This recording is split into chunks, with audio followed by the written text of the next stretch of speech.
Face against the river flow. Remove the bottle cap before do water sampling.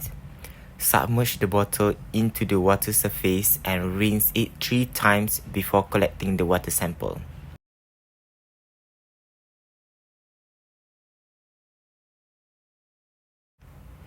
Then submerge the bottle just below the water surface and fill until there's no space in the bottle. And close the bottle with the cap. That's all for the river water sampling by hand. After that, pack the bottle into the Ziploc bag and label it with the permanent marker. Then, put in the ice box with the watery ice. Firmly grab the round white ball on the cable assembly.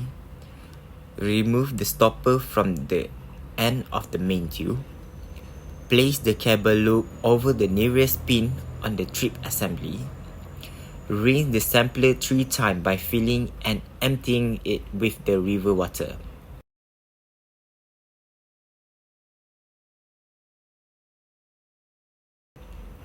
Lower the Dorn sampler to the desired depth in the river, making sure it is positioned sideways to allow water to flow in.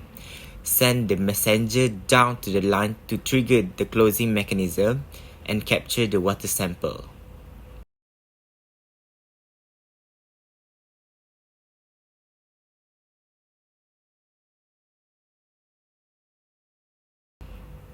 Transfer the collected water into the sample bottle by opening the tap located on the side of the Dorn sampler.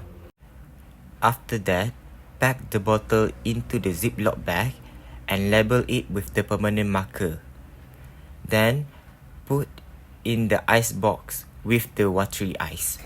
And that's all for the Dorn sampler.